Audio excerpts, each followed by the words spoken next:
میں آج آپ کو ایک ایسی معصوم لڑکی پر بیتی دکھ بھری کہانی سنانے جا رہا ہوں، لیکن کہانی سنانے سے پہلے میں ایک گزارش کرتا ہوں۔ میری اس کہانی کو غور سے سنیے گا۔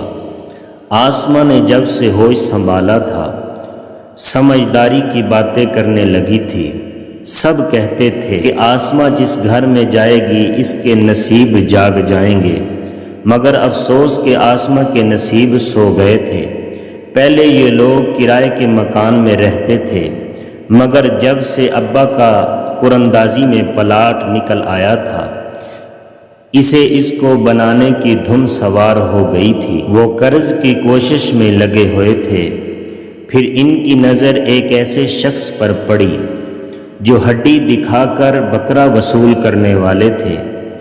یہ ایک حکیم صاحب تھے جو جنوبی پنجاب کے ایک چھوٹے سے شہر میں رہتے تھے، اور لوگ انہیں حکیم صاحب کے نام سے ہی جانتے تھے۔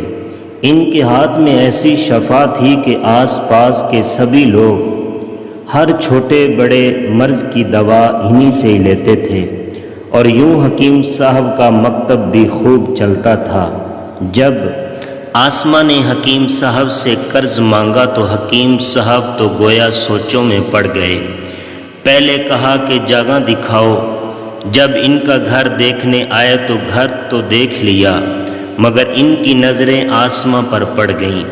حکیم صاحب واپس تو چلے گئے، مگر اپنی نظریں وہیں چھوڑ آئے۔ گویا یہ دھان پان سی لڑکی سیدھا حکیم جی کے دل پر اتر گئی تھی۔ آسمہ کے 8 بہن بھائی تھے، 6 بہنیں اور 2 بھائی، جبکہ آسمہ سے چھوٹی شازیہ بہت ہی خوبصورت تھی۔ اس کی عمر 20 سال تھی اور آسمہ کی 24 سال تھی۔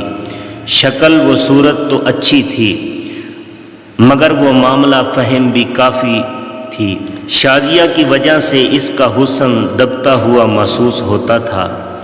جب بھی کوئی رشتہ آتا تو شازیہ کی نظر ہو جاتا۔ آج کل بھی ایک انجینئر کا رشتہ آیا ہوا تھا، مگر ابا مکمل طور پر پیسے کے محتاج تھے۔ ادھر 70 سالہ شہریار نے اس شرط پر قرض دینے کی حامی بھری تھی کہ آسمہ کا نکاح ان سے کر دیا جائے۔ پہلے تو حکیم صاحب کی بات پر بہت ہی زیادہ حیرانی ہوئی۔ ابا کا چہرہ سرخ ہو گیا، مگر اماں نے کہا کہ اگر اتنا پیسہ اس لڑکی کے بدلے مل رہا ہے تو ہمیں کیا چاہیے، ہمارا بیٹھے بٹھائے مکان بن جائے گا اور آسمہ کی شادی بھی ہو جائے گی۔ اس طرح مکان بھی بن گیا، آسمہ بھی دھوم دھام سے بیائی گئی، مگر آسمہ اس معاملے کی بھیڑ چڑھ گئی۔ آسمہ کے لاکھ منع کرنے کے باوجود بھی اس کی شادی زبردستی حکیم صاحب سے طے کر دی گئی تھی۔ شادی کی رات اس نے حکیم صاحب کی طرف سر اٹھا کر بھی نہ دیکھا تھا۔ اسے ان سے عجیب سی گھن آتی تھی، اور جب رات ہونے لگتی آسمہ کے چہرے پر غم و رنج کے سائے گردش کرنے لگتے تھے۔ ادھر حکیم صاحب کھلتے ہی جاتے تھے۔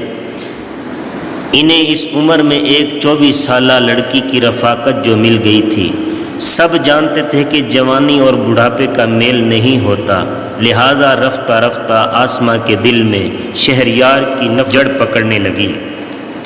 وہ تنہائی میں ٹھنڈے دل سے اپنے حالات پر غور کرتی اور اس حل کے بارے میں سوچا کرتی کہ اپنے بوڑھے شوہر کی رفاقت سے جان چھڑائے، مگر اس گھر میں تو سوچنے کا موقع بھی نہیں۔